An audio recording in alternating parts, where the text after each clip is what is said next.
Well, welcome to Coffee with Job, and happy Christmas. Hope you had a good Christmas day.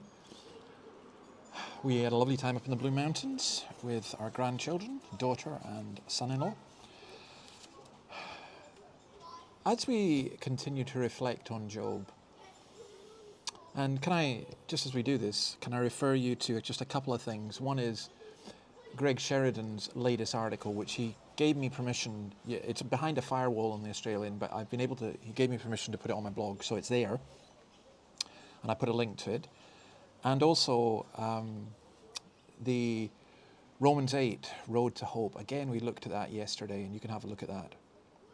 But as we're coming back to Job chapter 30, the last part of the chapter, verses 24 to 31, I have to say that while I've been doing this, I've been so conscious of so much sickness and ill health and people who've died even as we've done this. There are those of you who've contacted me to tell me about your husband or your children or just a parent who has died. And Job is so relevant to all these situations. And I was thinking about that with the death of someone called Clive Bailey. Now, you'll see why at the end, but it affected both myself and Annabelle. Clive's death affected me in different ways. It was extremely poignant, not least because he appears to have had a similar illness to what I had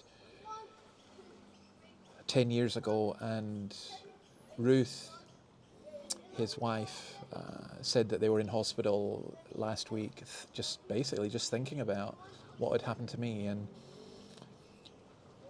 I got a rather callous tweet from somebody saying, how can you say COVID deaths are a tragedy? They're not a tragedy. And my response, it was just simply this: every death is a tragedy. I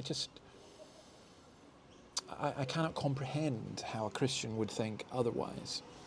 But especially, there is someone who's lived well and someone who's gone. There's a particular tragedy in that, not least for those of us who are left, not for them. So anyway, let's go back to this passage, and you'll see how all this ties up. Verse 24 of chapter 30, Job speaking again. Surely no one lays a hand on a broken man when he cries for help in his distress. Have I not wept for those in trouble? Has not my soul grieved for the poor? Yet when I hoped for good, evil came.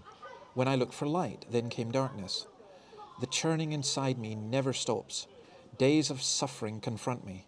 I go about blackened, but not by the sun. I stand up in the assembly and cry for help. I become a brother of jackals, a companion of owls. My skin grows black and peels. My body burns with fever. My lyre is tuned to mourning, and my pipe to the sound of wailing. There are so many powerful images in that. It's funny, as I'm recording this, you can probably hear the sound of children splashing in the kind of communal swimming pool that we have in our apartment block. But in the midst of that joy, I know that there are people who sorrow and suffer as well. Now, Job has two main aspects of this. He's deserted by God, verses 24 to 26. His closeness with God is replaced by aloneness. He's like William Cowper. Where is the blessedness I knew when first I saw the Lord? What peaceful hours I once enjoyed, how sweet their memory still, but they have left an aching void the world can never fill. Once you've tasted of Christ, nothing can ever satisfy you after that. And his contentment is replaced by the churning inside. He feels like a besieged city. It's not the streets, gangs, it's what God has done. How much pain can a human take? Is he near the point of madness? What is happening to him? He's acutely miserable, socially, spiritually, emotionally, and physical. It's little wonder that he cries out. The harp and the flute were instruments for joy, but now they're only playing dirges. It's like playing pibroch, bagpipe, pibroch music. It's a dirge. It's a song of lament. So, how do we cope when this happens to us? Forgive me for taking a little bit longer today for this, but I do think this is important. Firstly, we keep right on to the end of the road. There's a deep insight here into the psychology of grief. Perhaps Job is too assertive. Perhaps there's too much self-pity.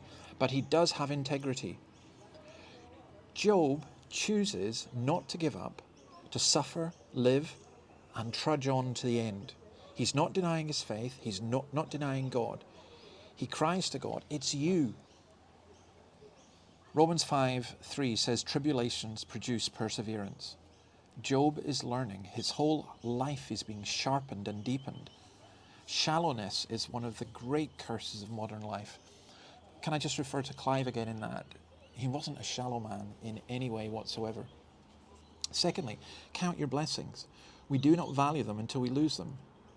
Calvin says this, for there is nothing easier with a man than to make himself believe that he shall always continue in a happy state when he is once in it.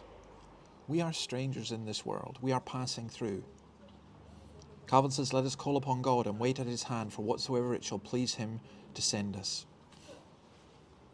I think about that in our own circumstances. You know, you're conscious living in a strange land and on a temporary visa. You know, all of us in this world are on a temporary visa.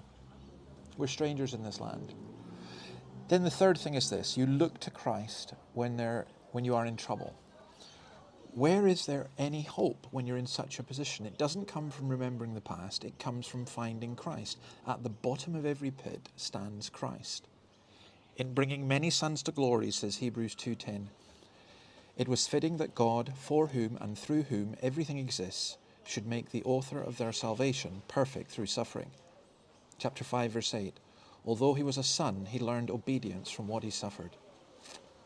So Christ had the mockery, the physical suffering, the social rejection, the desertion by God, the innocence, the churning inside. He had that churning inside. And also the loss of family and friends. How deep the Father's love for us, how vast beyond all measure, that he should give his only Son to make a wretch his treasure. How great the pain of searing loss. The Father turns his face away, as wounds which mar the chosen one bring many sons to glory. Well, our dear brother Clive Bailey has been brought to glory. We mourn for the loss of the church here on earth. But I'm going to play you this wee clip as we go, and hopefully I'll see you again tomorrow. It's he was the headmaster of Colegio San Andres, one of the things he did in Peru, in Lima in Peru. And when they heard of his death, this is what the school and the pupils and the teachers made in tribute to him. And you know, when I die, I want people to remember me like that. May God bless and comfort Ruth and all the other Baileys. And if any of you see this, our thoughts and prayers genuinely really are with you. And we are so thankful that your husband, father, grandfather was not just part of your lives, but ours. And we long to be with him again. God bless you. See you tomorrow.